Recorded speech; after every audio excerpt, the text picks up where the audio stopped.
அருட்பெருஞ்சோதி அருட்பெருஞ்சோதி தனிப்பெரும் கருணை அருட்பெருஞ்சோதி. எல்லா உயிர்களும் இன்புற்று வாழ்க, வள்ளல் மலரடி வாழ்க வாழ்க, கொல்லா விரதம் கூல எல்லாம் ஓங்குக, நல்லோர் நினைத்த நலம் பெறுக, நன்றி நினைத்த எல்லோரும் வாழ்க இசைந்து.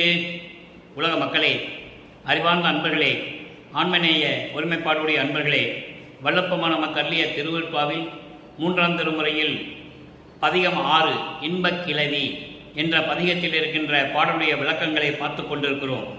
இன்பக் கிளவி என்ற பதிகத்திலே 10 பாடல்களை நமக்கு அருளியிருக்கிறார்கள் வல்லற்பமானவர்கள்.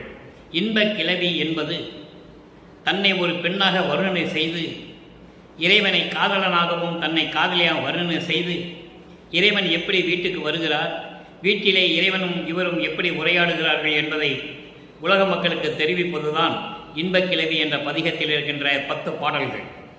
இந்த பாடலுடைய விளக்கத்தை பார்ப்பதற்கு முன்னாலே இதுவரையில் நாம் பார்த்த 3ஆம் திருமுறையில் பார்த்த பாடல்களுடைய பொருள்களுடைய சுருக்கம், விளக்கத்தின் சுருக்கம். இந்த சமயங்களும் மதங்களும் மார்க்கங்களும் சூழ்ந்திருந்த காலகட்டங்களில் வல்லப்பமானவர்கள் ஒரு தாயின் வழியாக இந்த மண்ணுலகே வருவிக்க உற்று தான் யார் என்று தெரியாத நிலையில் இருந்து கொண்டிருந்தார். 9வது ஆண்டிலே வல்லப்பமானவர்கள் இந்த மண்ணுலகுக்கு வருவிக்க உற்று 9வது ஆண்டிலே அவருடைய தந்தை அருட்பெருஞ்சோதி ஆண்டவர் அவரை ஆட்கொண்ட பிறகு இவருடைய மறைப்பு நிலை நீங்குகிறது. மறைப்பு நிலை நீங்கியதை தவிர இறைவன் எந்த அருளையும் கொடுக்கவில்லை. அதன் பிறகு இவர் மனம் அலைபாய்கிறது. அப்போது திருவொற்றியூரில் இருக்கின்ற தியாகராஜ பெருமானை பார்ப்பதற்காக இவர் அங்கே செல்லுகிறார். இறைவன் தியாகராஜ பெருமான் இவரை பார்த்தவுடனே காட்சி கொடுத்து மறைந்து விடுகிறார். அதன் பிறகு பவனி வரும்போது, திருவிழா வீதி வரும்போது இவர் தெருவிலே நின்று கொண்டிருக்கிறார். நமது குழந்தை இறைவன் வல்லப்பமானவர்கள் தெருவிலே நின்று கொண்டிருக்கிறார். தியாகராஜ பெருமான் இவரை பார்த்து திரும்பி பார்க்காமல் ஓடுகிறார். நிற்கவில்லை, இவரும் பின்னாலே ஓடுகிறார். அவர் ஓட்டத்தை இவரால் பிரிக்க முடியவில்லை. அதன் பிறகு நாரையும் கிளிகளையும் தூது அனுப்புகிறார். தன்னுடைய உள்ள குமுறலை அவர்களிடம் சொல்லி தூது அனுப்புகிறார். தூது அனுப்பியும் தியாகராஜ பெருமானிடமிருந்து எந்த பதிலும் வரவில்லை. அதன் பிறகு காலங்கள் ஓடுகின்றன. அதன் பிறகு இவர் மனம் வருந்தி இருக்கும்போது இறைவன் இவரை தேடி வீட்டிற்கு வருகிறார். அந்த நிலையை தான் இப்போ நம்ம பார்த்துக்கிட்டு இருக்கோம். அப்போது இந்த நிலை இருக்கும்போது வல்லப்பமானவர்கள் இந்த மண்ணுலக்கு வருவிக்க உற்று 3வது எட்டில் இருக்கிறார். 3வது எட்டு என்பது 3/24. வருவிக்க உற்ற ஆண்டிலிருந்து 51 ஆண்டுகளையும் அருட்பெருஞ்சோதி ஆண்டவர் 8 8ஆக பிரித்து தன் மகனுக்கு அருளை கொடுத்து கொண்டிருக்கிறார் என்பதை திருவொற்பாவிலே நாம் பார்த்து கொண்டிருக்கிறோம். அப்போது இவருக்கு சுத்த சன்மார்க்கத்தை பற்றி தெரியாது, அருட்பெருஞ்சோதி ஆண்டவர் யாருன்னு தெரியாது. சமயங்களும் மதங்களும் மார்க்கங்களும் சூழ்ந்திருந்த காலகட்டங்களில் அவர் இருந்து கொண்டிருக்கிறார். அந்த நிலையில் இருந்து கொண்டு இந்த சமயங்களும் மதங்களும் மார்க்கங்களும் எப்படியெல்லாம் இறைவனை வேண்டின என்பதையும், அதற்கு ஏற்றபடி இவரும் இறைவனிடம் எப்படி முறையீடு செய்கிறார் என்பதையும் நாம் ஒவ்வொரு பாடலின் மூலமாக பார்த்து கொண்டிருக்கிறோம். இப்போது அந்த மாதிரி பார்த்து கொண்டிருக்கும்போது இந்த இன்பக் கிளவி இந்த பாடல்களிலே எப்படியெல்லாம் இறைவன் வருகிறார் என்பதை தெரிவித்துக் கொண்டிருக்கிறார். அதை நாம் பார்த்து கொண்டிருக்கிறோம். இந்த பாடலுடைய விளக்கத்தை பார்த்த பிறகு, சமரச சுத்த சன்மார்க்கத்தை பெற்ற பிறகு இறைவன் அருட்பெருஞ்சோதி ஆண்டவர் சத்தியஞான சபையிலே இருப்பவர் என்பதையும், சுத்த சன்மார்க்கத்தின் கொள்கைகளையும், அவர் சுத்த சன்மார்க்கத்திற்கு வந்த பிறகு எப்படி இறைவனிடம் முறையீடு செய்கிறார் என்பதையும், எப்படி விண்ணப்பங்கள் வைக்கிறார் என்பதையும், அதன் பிறகு இறைவனிடம் எப்படி அருளை பெற்றுக்கொண்டார் என்பதையும், இறுதியில் அருட்பெருஞ்சோதி ஆண்டவர் தன்னோடு 2 கலந்து தன் மகனையும் இறைவனாக்குகிறார் என்பதையும் நாம் பார்த்து கொண்டிருக்கிறோம். இப்போது இந்த பாடல் இன்பக் கிளவி 3ஆம் திருமுறை 6வது பதிகம். வந்தார். நல்லா கவனிக்கணும். பாடல் கொஞ்சம் கடினமாக தான் இருக்கும், ஆனால் பொருள் ரொம்ப எளிமையாக இருக்கும். வந்தார் அல்லர் மாதே நீ வருந்தேல் என்று மார்பில் இலங்கும் தந்தார். தந்தார் அல்லர், அது வார்த்தைகள் முன்னால் பின்னால் இருக்கும். நான் படிக்கிறேன், நீங்கள் கவனமாக கேளுங்க. அல்லல் தவிர்த்து ஓங்க தந்தார் அல்லர், தயை உடையார் சந்தார் சோலை வளர் ஒற்றி தளத்தார் தியாகராஜ பெருமான். வந்தார் முளையாருக்கு அவர் கொடுக்கும் பரிசு ஏதொன்றும் பார்த்திலமே. இது பாடல். இந்த பாடலை எப்படி படிக்கணும்னா, சந்தா சோலை வளர்வொற்றி தளத்தால் தியாக பெருமானார் வந்தார், மதே நீ வருந்தேல் என்று மார்பிலங்கும் தந்தார் அல்லர். அப்படி படிக்கணும். அதை அப்படி படித்தாதான் அதனுடைய பொருள் உங்களுக்கு விளங்கும். அதாவது தியாகராஜ பெருமான் சந்தா சோலை வளர் ஒற்றி தளத்தார் தியாகராஜ பெருமானார் வந்தார், மாதே நீ வருந்தேல் என்று மார்பை இலங்கும் தந்தார் அல்லர். அல்லல் தவித்து ஓங்க தந்தார் அல்லர். தயை உடையார் பந்தார் முளையாருக்கு அவர் கொடுக்கும் பரிசு ஒன்றும் பார்த்திலமே. இது பாடல். இப்போ அந்த பாடலில் வருகின்ற பதவுரை பாருங்க. அதாவது சந்தன மரங்கள் நிறைந்த மனம் வீசிக்கொண்டிருக்கின்ற திருவொற்றியூரில் இருக்கின்ற இறைவன் தியாகராஜ பெருமான் என் மனைக்கு வந்தார். அவர் வந்தது மட்டுமல்லாமல் அவர் மார்பில் இருக்கும் மாலையை எனக்கு கொடுக்கவில்லை, மாலையை எனக்கு அணிவிக்கவில்லை, எனக்கு கொடுக்கவில்லை என்று சொல்லுகிறார். மாலை என்பது அன்பு, தயவு, கருணை. அதை விளக்கம் சொல்லும்போது சொல்கிறேன். அப்போது அல்லல் தவித்து ஓங்க தந்தார் அல்லர். துயரம் நீங்க இந்த துன்பங்களையும் துயரங்களையும் நீக்குவது இல்லை, அவர் நீக்கவில்லை. வந்தார், வீட்டிற்கு வந்தார், வேறு எதுவுமே அவர் எனக்கு தரவில்லை. அல்லல் தவிர்த்து ஓங்க தந்தார் அல்லர். அல்லல் தவிர்த்து ஓங்க, துயரங்கள் எல்லாம் நீங்கும்படி எனக்கு எதையும் அவர் கொடுக்கவில்லை. அதோடு மட்டுமல்ல, முகம் தயவு உடையவர் தான், இல்லை என்று சொல்ல முடியாது. பந்தார் முளையாருக்கு அவர் கொடுக்கும் பரிசு ஒன்றும் பார்த்திலமே. எனக்கு மட்டும்தான் அவர் கொடுக்கவில்லையா என இவரை பெண்ணாக உருவகப்படுத்துகிறார். இதை தோழியிடம் சொல்லுகிறார், உள்ளத்திடம் சொல்லுகிறார். அது மறைமுகமான விளக்கம், அதை இங்கே புரிஞ்சுக்கணும். அது விளக்கம் சொல்லும்போது சொல்கிறேன். அப்போது எனக்கு மட்டும்தான் இவர் கொடுக்கறது இல்லையா? இல்லை, என்னை விட அழகான பெண்கள் இருக்கிறார்களே, அவர்கள் வீட்டிற்கு சென்று ஏதாவது பரிசு கொடுக்கிறாரா என்று பார்க்க வேண்டுமே. எப்படி சொல்றார் பாருங்க. இறைவனுடைய திருவிளையாடலை அவர் தெளிவாக கூறியிருக்கிறார். இவர் ஒரு பெண்ணாக உருவப்படுத்துகிறார். எனக்கு ஒன்றும் கொடுக்கல, என் வீட்டுக்கு வந்தார், அவர் கழுத்தில் இருந்த மாலையை கூட என் கழுத்தில் போடலை, என் துன்பங்களையும் துயரங்களையும் ஒன்றும் தீர்க்கலை. அவர் தயவுடையவர் தான். ஆனால் அப்படி இருந்தாலும் கூட அவர் இதே மாதிரி வேற பெண், அழகான பெண்களுக்கு, என்னை விட அழகான பெண்களுக்கு போய் பரிசு ஏதாவது கொடுப்பாரோ, அவங்க வீட்டுக்கு போய் ஏதாவது கொடுப்பாரோ என்று பார்க்க வேண்டுமே என்று சொல்லுகிறார். அதாவது இறைவனுடைய உரையாடல்களை இன்பம் தரும் சொல்லாக மாற்றி சொல்லுவது உலக மக்களுக்கு தெரியப்படுத்துகிறார். எப்படி? உலக மக்களே, தயவுள்ளே உடையவர், தயவும் கருணை உடைய தியாகராஜ பெருமான் சந்தன மரங்கள் நிறைந்த திருவொற்றியூரிலே இருந்து கொண்டிருக்கிறார். அவர் என் வீட்டிற்கு வந்தார். வந்து, பெண்ணே நீ மயங்காதே, நீ கலங்காதே, வருத்தப்படாதே என்று சொல்லி அவர் மார்பிலே அணிந்திருந்த மாலையை கூட எனக்கு அணிவிக்கவில்லை. அப்படின்னா என்ன அர்த்தம்? என்னை ஏற்றுக்கொள்ளவில்லை, என்னை அணைத்துக் கொள்ளவில்லை என்று சொல்லுகிறார். உலக மக்களுக்கு தெரிவிக்கிறார். இதற்கு முன்னால் இறைவனை நான் பார்க்க சென்றபோது திருவள்ளியிலே நின்று கொண்டிருப்போது என்னை பார்த்து ஓடுகிறார் என்று சொல்லுவார். எனக்கு காட்சி கொடுத்து மறைந்து விடுகிறார் என்று சொல்லுவார். படிப்படியாக பதியங்களை கொடுத்து வரும்போது இதில் என்ன சொல்லுகிறார்? இறைவன் என் வீட்டிற்கு வந்தார். தியாகராஜ பெருமான் தயவுடையவர், கருணை உடையவர். அப்படிப்பட்ட இறைவன் என் வீட்டிற்கு வந்தார். வந்தது மட்டுமல்ல, அவர் மார்பிலே அணிந்திருந்த மாலையை கூட எனக்கு அணிவிக்கவில்லை, எந்த அருளையும் கொடுக்கவில்லை, என் துன்பங்களையும் துயரம் கூட நீக்கவில்லை. அவர் என்னை விட அழகான பெண்கள் வீட்டிற்கு சென்று ஏதாவது பரிசு கொடுப்பாரோ, ஏதாவது அருளை கொடுப்பாரோ என்று பார்க்க வேண்டுமே என்று ஆவலோடு இருக்கும்போது சொல்லுகிறார். அப்படி ஆவலோடு இருக்கிறேன் என்று சொல்லுகிறார். வேறு ஏதாவது பரிசு கொடுப்பாரோ, இதை பார்க்கணுமே. பெண்களுக்கு வர்றது தானே, பெண்களுக்கு வருகின்ற ஒரு எண்ணம் தானே. காதலன் காதலியை பார்க்க வீட்டுக்கு வருகிறான். காதலியிடம் காதலன் எதுவுமே பேசவில்லை, அன்பான வார்த்தை பேசவில்லை, கட்டி அணைத்துக் கொள்ளவும் இல்லை, கொஞ்சி குழாவவும் இல்லை. அப்போ அந்த காதலிக்கு காதல் மேலே ஒரு சந்தேகம் ஏற்படும். ஒருவேளை நம்மளை விட அழகான பெண்களை ஏதாவது காதலித்திருக்கிறானோ என்ற ஒரு சந்தேகம் ஏற்படக்கூடும். அது உலகியல் இயல்புதானே, உலகியல் இருக்கின்ற இயல்பான ஒரு நிகழ்ச்சி. அப்போ அந்த நிலையில் இருக்கும்போது இவர் சொல்லுகிறார், ஒருவேளை நம்மளை விட அழகான பெண்களுக்கு வீட்டிற்கு போய் ஏதாவது பரிசு கொடுப்பாரோ, ஏதாவது அருளை கொடுப்பாரோ, இதை பார்க்க வேண்டுமே என்று சொல்லி இந்த பாடலிலே நமக்கு தெரிவித்திருக்கிறார்கள் வல்லபெருமான் அவர்கள். இறைவனுடைய நிலையை கூறுகிறார், அதே நேரத்தில் தன்னுடைய நிலையையும் கூறுகிறார்.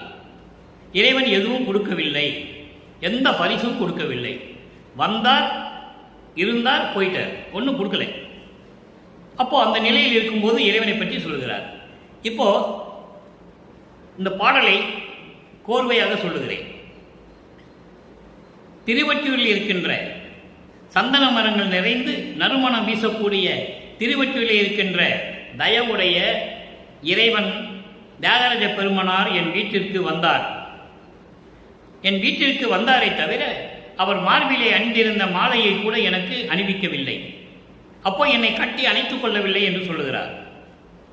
அப்போ அணைத்துக் கொள்ளவில்லை. அவர் என்னிடம் எதுவும் பேசவில்லை. அந்த நிலையில் இருக்கும்போது என்னுடைய துயரங்களையும் துன்பங்களையும் சொல்லியும் கூட அதை தீர்த்த பாடில்லை, அவர் தீர்க்கவில்லை. இந்த நிலையில் இருக்கும்போது என் மனம் அலை பாய்கிறது. ஒருவேளை நம்மளை விட அழகான பெண்களுக்கு வீட்டிற்கு போய், அந்த பெண்களின் வீட்டிற்கு போய் ஏதாவது பரிசு கொடுப்பாரோ, ஏதாவது அருளை கொடுப்பாரோ என்று பார்க்க வேண்டுமே என்ற ஒரு சந்தேகத்துடன் அதை கொஞ்சம் மொழியோடு இன்பத்தோடு சொல்லுகிறார். இதுதான் பாட்டுடைய பொருள். இதனால் உலக மக்களுக்கு தெரிவிப்பது என்னவென்றால், உலக மக்களே, இறைவன் என்னை தேடி வந்தும் கூட என்னை அணைத்துக் கொள்ளவில்லை, எனக்கு எந்த அருளையும் கொடுக்கவில்லை. தயவுடையவர்தான் அவர். சந்தன மரங்கள் நிறைந்த நறுமணம் வீசக்கூடிய திருவொற்றியூரில் இருக்கின்ற தியாகராஜ பெருமான் தான் எனக்கு எந்த விதமான துன்பங்களையும் துயரங்களையும் தீர்க்கவில்லை.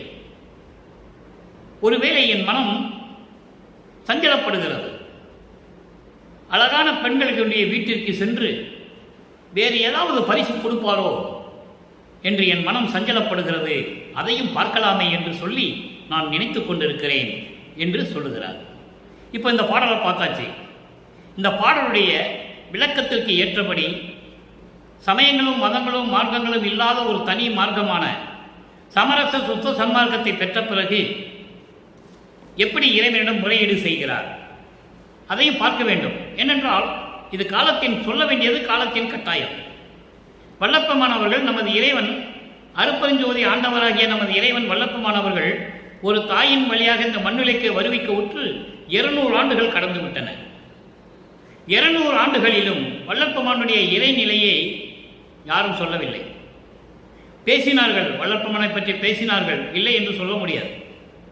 ஆனால் திருவருட்பாவில் இருக்கின்ற உண்மைகளே, அவன் ஏன் மண்ணுலைக்கு வருவிக்க உற்றார், எதற்காக வருவிக்க உற்றார், இங்கே வருவிக்க உற்றதுக்கு முன்னாலேயே அங்கே விண்ணுலகத்திலே அவர் எப்படி இருந்தார், தனக்கோடி அம்மையார் கழுத்தில் ஏன் தாலி கட்டினார், அப்போ அந்த திருமணத்தின் போது எப்படியெல்லாம் வானவர்கள் வந்து வாழ்த்தினார்கள், அதன் பிறகு இந்த சமயங்களையும் மதங்களையும் மார்க்கங்களையும் விட்டுவிட்டு சமரச சுத்த சன்மார்க்கத்தை பெற்ற பிறகு வடலூரிலே இருக்கின்ற சத்தியஞான சிவலில் இருக்கின்ற அருட்பெருஞ்சோதி ஆண்டவரிடம் எப்படியெல்லாம் முறையீடு செய்கிறார், சமரச சுத்த சன்மார்க்கத்துடைய விளக்கங்களை எப்படி சொல்லுகிறார், எப்படி வேண்டுகோள் விடுக்கிறார், அதன் பிறகு இறைவனிடம் எப்படி அருளை பெறுகிறார், இறுதியிலே எப்படி இறைவனானார், அதை பார்க்க போகிறோம்.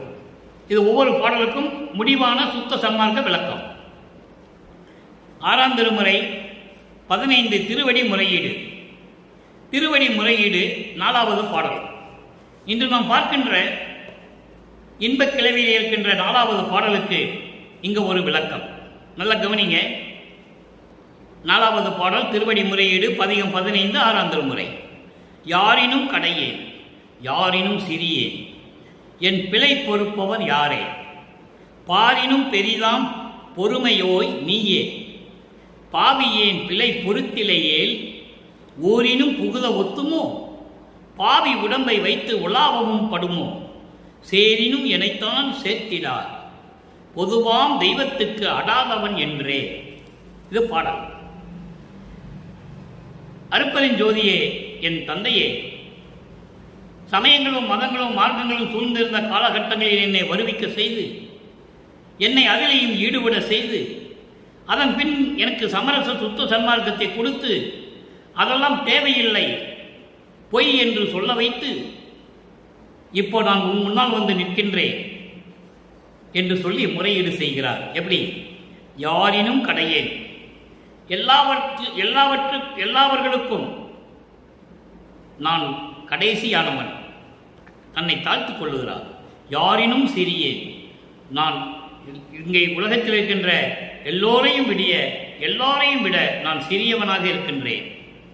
என் பிழை பொறுப்பவர் யாரே? என்னுடைய தவறுகளையும் குற்றங்களையும் மன்னிப்பவர் யார்? நீதானே. நீதானே பொறுமையாய் இருக்கின்ற இறைவன். உன்னால்தானே நான் இருந்தேன். பாரினும் பெரிதாம் பொறுமையோய் நீயே. இந்த உலகத்தை விட ரொம்ப பொறுமையாய் இருக்கின்றவன் நீதானே. பாவியேன் பிழை பொறுத்திலையே, இந்த பாவியினுடைய பிழையை தவறுகளை நீ மன்னிக்கவில்லை என்றால் இந்த ஊரினும் புக ஒண்ணுமோ இந்த உலகத்தில் நான் இருக்க முடியுமா? எப்படி சொல்ற பாருங்க.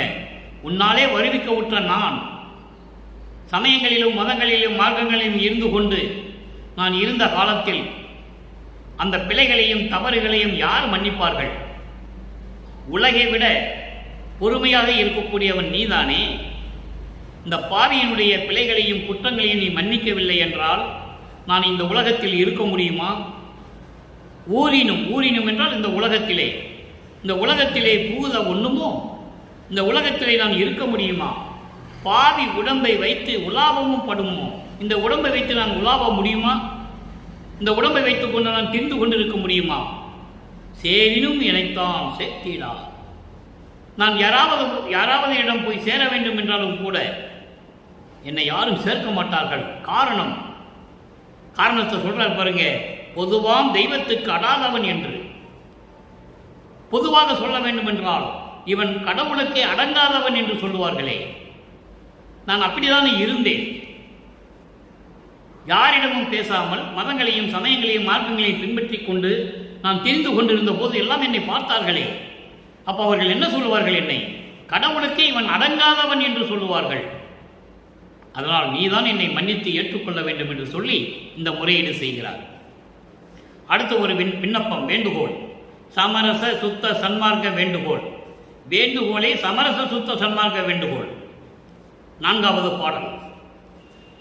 எப்படி வேண்டுகோள் விடுக்கிறார் பாருங்க. 3ஆம் திருமுறையில் இருக்கின்ற இன்பக் கிழவியினுடைய பதிகத்தில் இருக்கின்ற 4வது பாடலுக்கு இங்கே வேண்டுகோள் வைக்கிறார். சுத்த சன்மார்க்கத்தை பெற்ற பிறகு, அத்தா நான் வேண்டுதல் கேட்டு அருள் புரிதல் வேண்டும். அத்தா என்பது அப்பா. அருப்பெருஞ்சோதியை பெற்றே அகம் கழித்தல் வேண்டும். எளிமையான பாடல். செத்தாரை மீட்டும் எங்கே எழுப்பியிடல் வேண்டும். திருச்சபைக்கே அடிமைகளாக செய்வித்தல் வேண்டும். ஒத்தாரும் உயர்ந்தாரும் தாழ்ந்தரும் எவரும் ஒருமை உளராகி உலகியல் நடத்தல் வேண்டும். எத்தாலும் அழியாத வடிவதனிலே நானும் எந்தாயும் ஒன்றாக இனிது உறுதல் வேண்டுவனே. இது பாடல். அப்பா நான் வேண்டுதல் கேட்டு நீ அருள் புரிதல் வேண்டும். அருப்பெருஞ்சோதியை பெற்று நான் அகம் மகிழ்தல் வேண்டும். அப்போ அருப்பெருஞ்சோதியை நீ எனக்கு வழங்க வேண்டும். எதற்காக? செத்தாரை மீட்டும் இங்கே எழுப்பியிடல் வேண்டும்.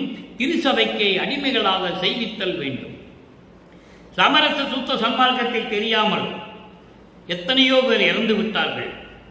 அந்த ஆன்மாக்களை மீண்டும் எழுப்பி வந்து உயிர் கொடுத்து அவங்களை எழுப்பி செய்து அவங்களுக்கு சமரச சுத்த சன்மார்க்கத்தை கற்றுக் கொடுத்து சமரச சுத்த சன்மார்க்கத்தில் சேர்ந்து திருச்சபைக்கே அடிமைகளாக செய்வித்தல் வேண்டும். சத்தியஞான சபைக்கே வந்து உன்னை வழிபட செய்ய வேண்டும். சுத்த சன்மார்க்கத்திற்கு பணி செய்ய வேண்டும், தொண்டு செய்ய வேண்டும். சத்தியஞான சபையில் வந்து தொண்டு செய்ய வேண்டும். அதுக்கு சொல்றார் பாருங்க. ஒத்தாரும் உயர்ந்தாரும் தாழ்ந்தாரும் எவரும் ஒருமை உளராகி உலகியல் நடத்தல் வேண்டும். ஒத்தாரும் உயர்ந்தாரும் தாழ்ந்தாரும், அதாவது ஒத்தார் என்பது சமரச சுத்த சன்மார்க்கத்தை சேர்ந்தவர்கள். உயர்ந்தார் தாழ்ந்தார் என்பது செல்வங்களிலே உயர்ந்தவர் தாழ்ந்தவர் என்று மட்டுமல்ல, சமயங்களிலும் மதங்களிலும் மார்க்கங்களிலும் இருக்கின்றவர்களை எல்லாம் சமரச சுத்த சன்மார்க்கத்தில் சேர்த்து ஒருமை உளராகி உயர்ந்தவன் தாழ்ந்தவன் என்ற நிலை சமரச சுத்த சன்மார்க்கத்தில் இல்லை. அதை தான் இங்கே உலக மக்களுக்கு தெரியப்படுத்துகிறார். சமயங்களிலும் மதங்களிலும் மார்க்கங்களிலும் வேறுபாடுகள் உண்டு. இவன் உயர்ந்தவன், இவன் தாழ்ந்தவன். இவன் இந்த சமயத்தை சேர்ந்தவன், அவன் இந்த மார்க்கத்தை சேர்ந்தவன், இவன் இந்த மதத்தை சேர்ந்தவன் என்ற வேறுபாடுகள் உண்டு. ஆனால் சமரச சுத்த சன்மார்க்கத்தில் அது இல்லை. ஒருமை உளராகி எல்லாரும் ஒன்றுபட்டு ஒத்த கருத்தோடு ஆண்மநேய ஒருமைப்பாட்டோடு அது சமரச சுத்த சன்மார்க்கத்தில் தான் இருக்க முடியும். கொலையும் புலையும் தவிர்க்க முடியும். சமயங்களிலும் மதங்களிலும் மார்க்கங்களிலும் முடியாது. அதனால்தான் ஒத்தாரும் உயர்ந்தாரும் தாழ்ந்தாரும் எவரும் ஒருமை உளராகி உலகியல் நடத்தல் வேண்டும். இந்த உலகத்திலே உலகியலிலே இருந்து உலக வாழ்க்கையிலே ஈடுபட்டு ஒருமை உளராகி ஒத்த கருத்தோடு ஆண்மநேய ஒருமைப்பாட்டோடு எல்லாரும் சமரச சுத்த சன்மார்க்கத்தில் சேர்ந்து உலகியல் நடத்தல் வேண்டும். இந்த உலகிலே வாழ வேண்டும். எத்தாலும் அழியாத வடிவதிலே, எக்காலத்திலும் அழியாத வடிவதிலே, தேகத்திலே அழியாத தேகத்திலே மரணமில்லா பெருவாழ்விலே இருந்து கொண்டு முத்தேகத்தையும் பெற்றுக்கொண்டு நானும் என் தாயும் ஒன்றாக, என் தாயாகிய நீயும் நானும் ஒன்றாகி ஒன்றோடு ஒன்றாகி கலந்து இருக்க வேண்டும்.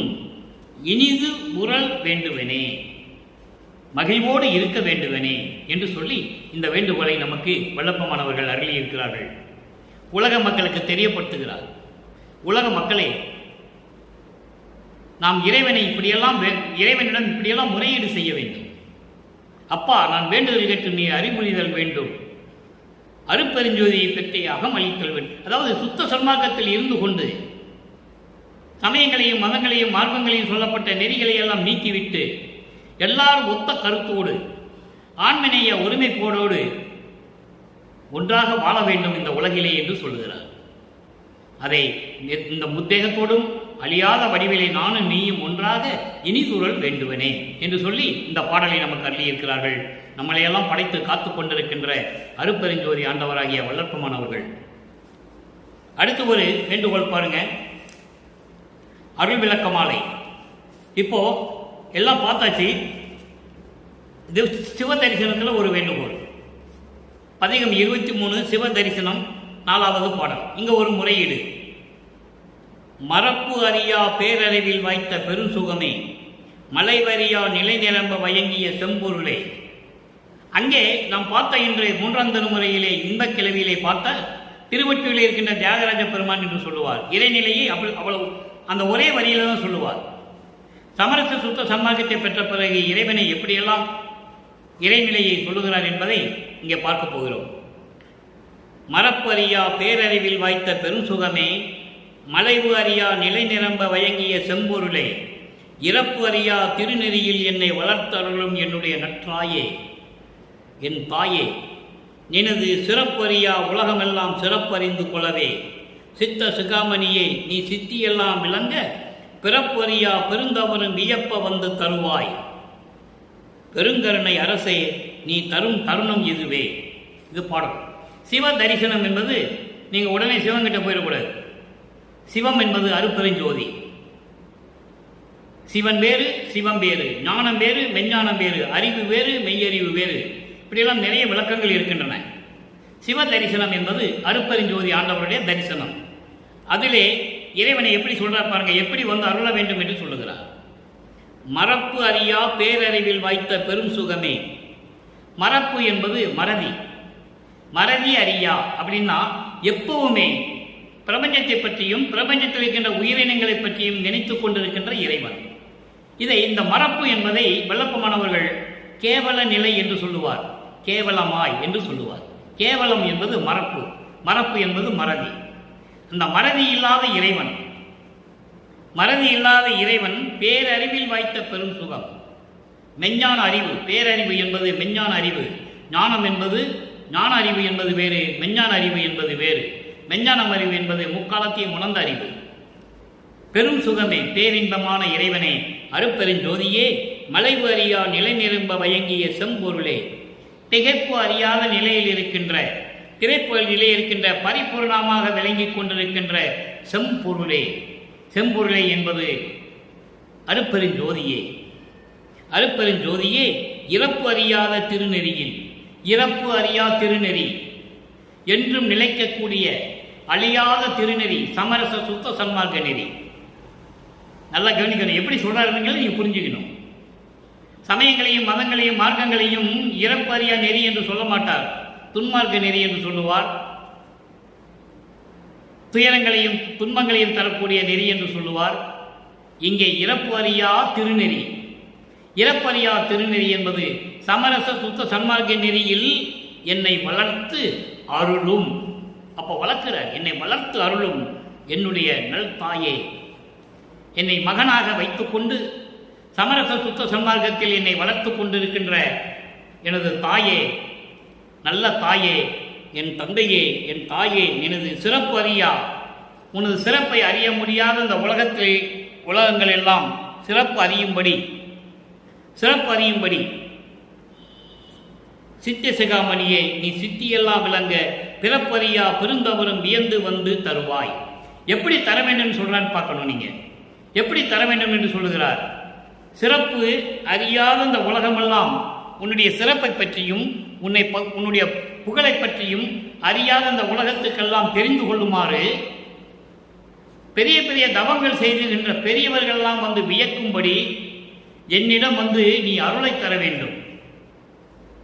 என்னிடம் வந்து நீ அருளை தர வேண்டும். அதான் சொல்றாரு, சிறப்பறியா உலகமெல்லாம் சிறப்பு அறிந்து கொள்ளவே. உன்னுடைய சிறப்பை அறிய முடியாத உலகங்கள் எல்லாம் அந்த சிறப்பை எல்லாம் அறிந்து கொள்ளுமாறு பெரிய பெரிய தவங்க செய்கின்ற பெரியோர்கள் எல்லாம் காணும்படி என்னிடம் வந்து எனக்கு அருளை தர வேண்டும் என்று சொல்லுகிறார். பிறப்பறியா பெருந்தவரும் வியப்பு வந்து தருவாய்.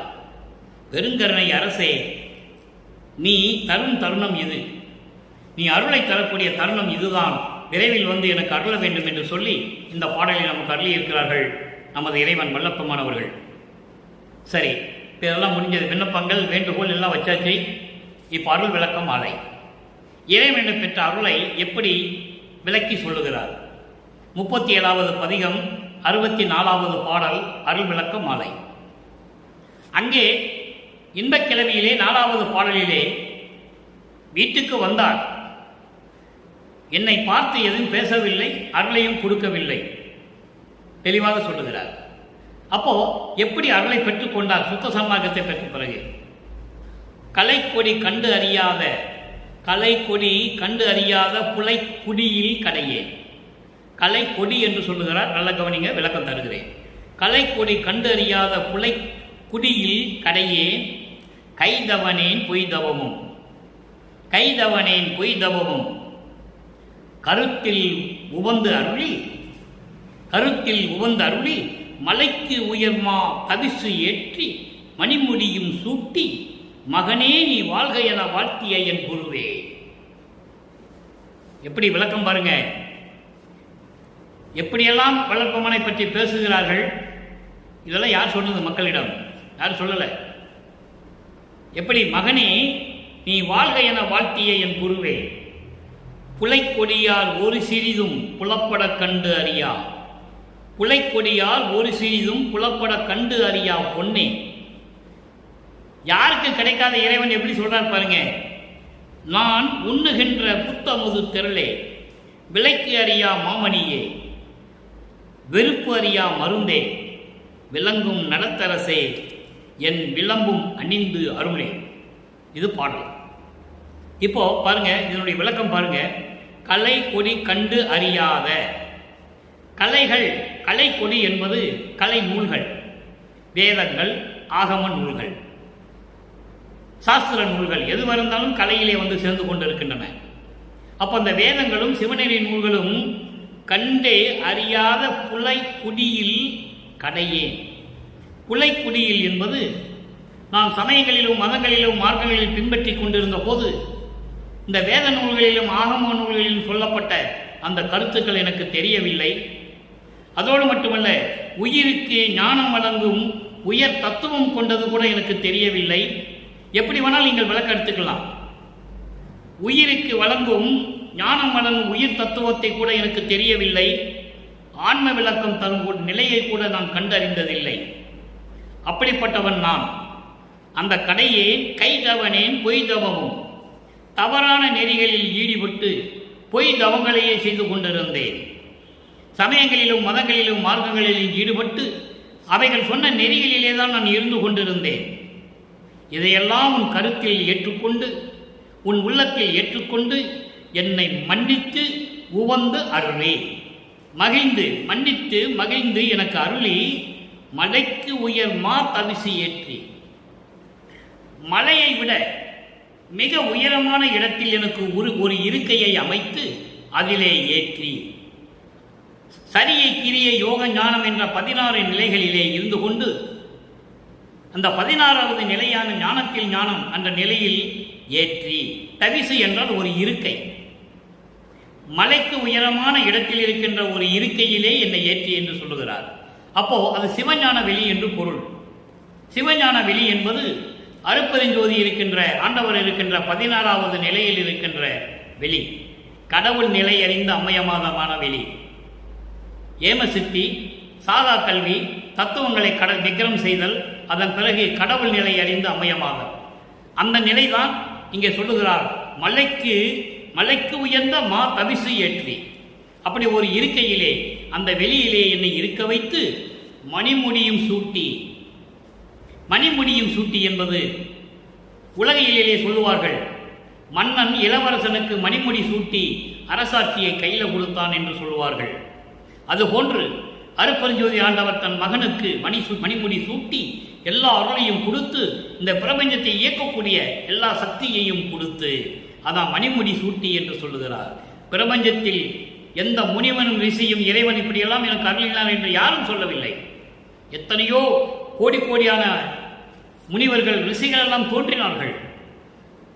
பதத்தலைவர்களிடமிருந்தும் மதத்தலைவர்களிடமிருந்தும் ஆசையை பெற்று அருளை பெற்றுக் கொண்டு சென்று விட்டார்கள் என்பதை திருவருட்பாவிலே வள்ளற்பெருமான் தெளிவாக கூறுவார்கள்.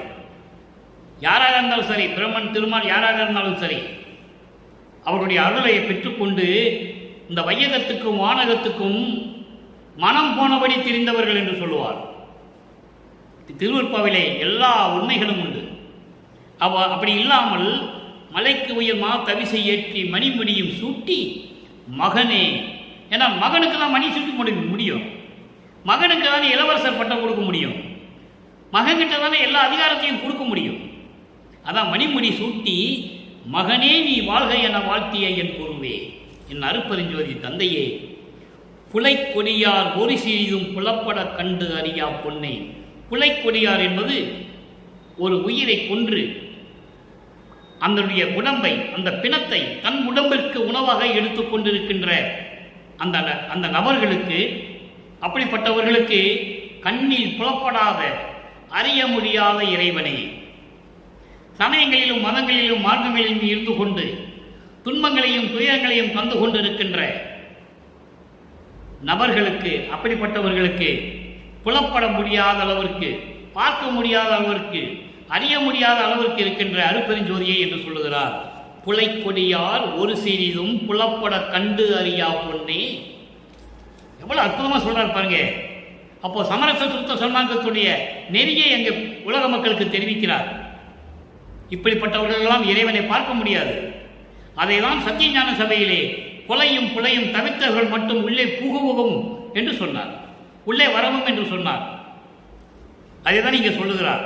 அவர்களெல்லாம் இறைவன் கண்ணில் படமாட்டார், அருளை ஒரு துரும்பு கூட பெற முடியாது என்று சொல்லுகிறார் பாடலிலே.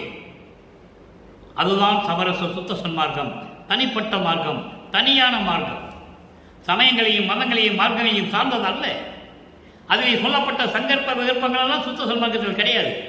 மொட்டை போடுறது, காது குத்துறது, அபிஷேகம் பண்ணுறது, அர்ச்சனை பண்ணுறது, தேங்காய் உடைக்கிறது, பழம் வைக்கிறது, பூ வைக்கிறது, கற்பூரம் ஏற்றுறது எல்லாம் கிடையாது.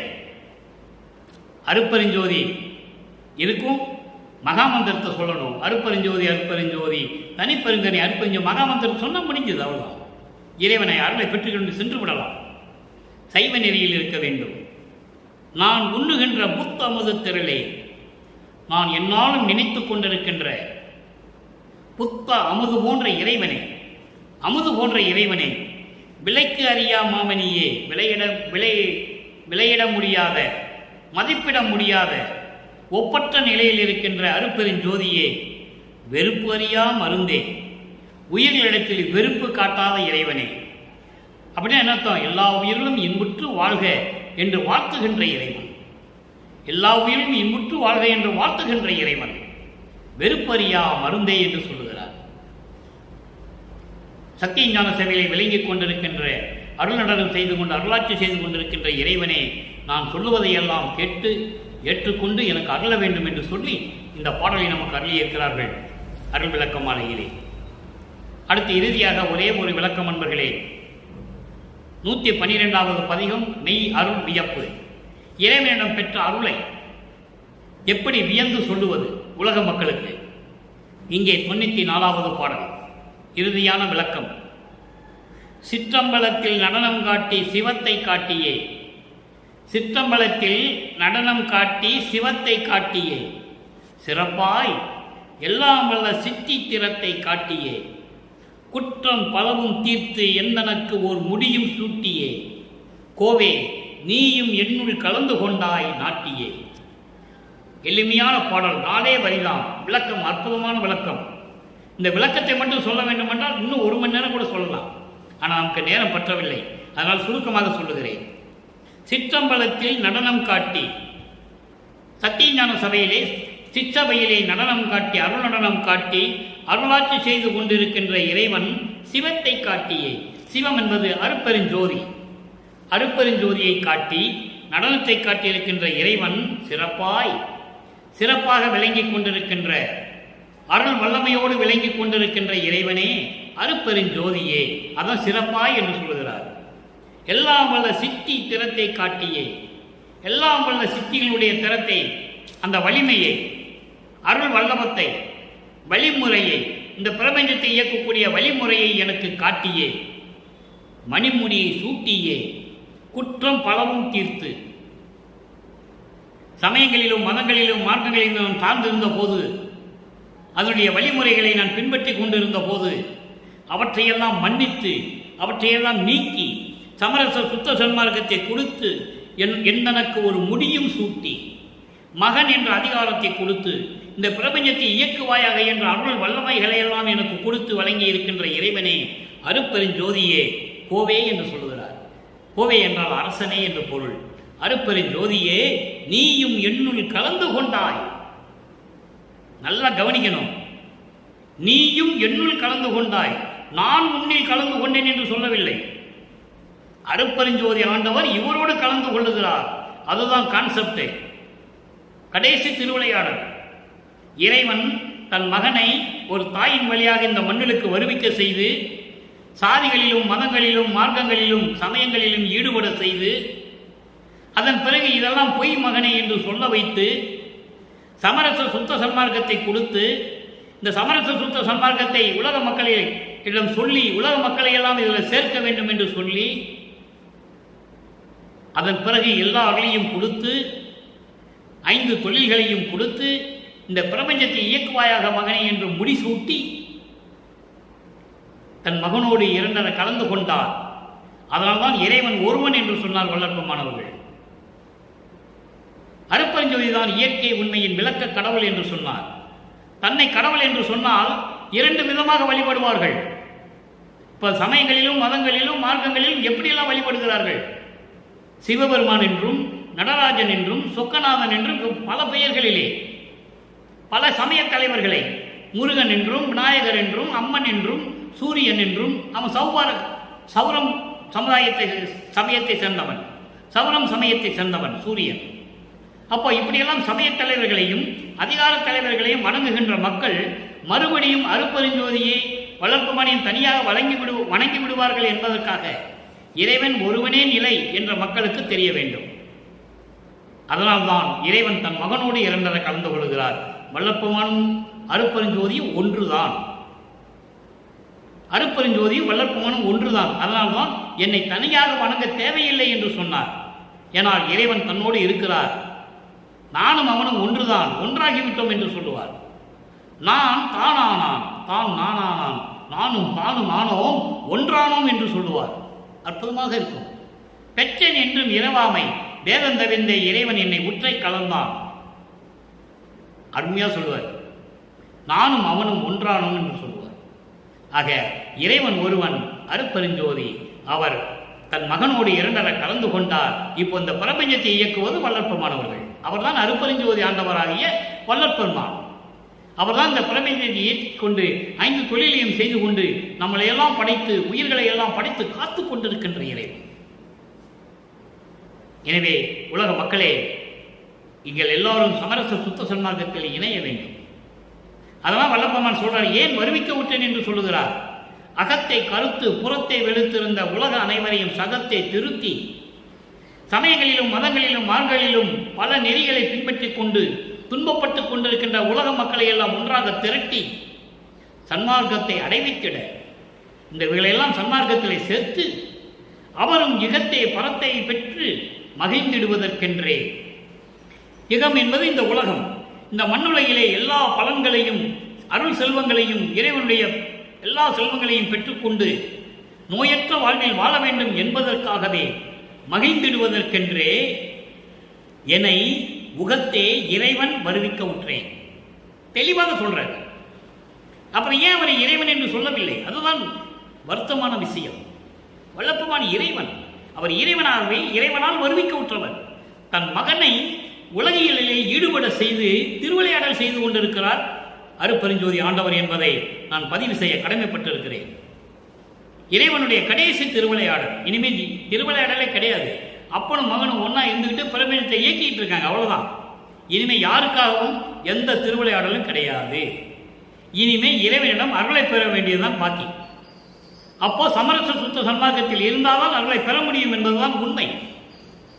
எனவே இறைவனால் இறைவனாகவே வருவிக்க உற்ற நமது வள்ளல் பெருமானையும் அருட்பெருஞ்சாண்டவரையும் வணங்கி சமரச சுத்த சன்மார்க்கத்தில் இருந்து கொண்டு சைவ நெறியில் இருந்து கொண்டு கொலையும் புலையும் தவிர்த்து இறைவனை வணங்கி இறைவனுடைய அருளையும் பொருளையும் செல்வங்களையெல்லாம் பெற்றுக்கொண்டு இந்த வையகத்திலே நீங்கள் வாழ்வாங்க வாழ வேண்டும் என்று இறைவனுடைய தயவாலையும் கருணையாலையும் வாழ்த்தி இந்த வளரார் மொழியான் விடைபெறுகிறேன். மீண்டும் நாளை சந்திப்போம். நன்றி, வணக்கம். அருட்பெருஞ்சோதி அருட்பெருஞ்சோதி தனிப்பெரும் கருணை அருட்பெருஞ்சோதி.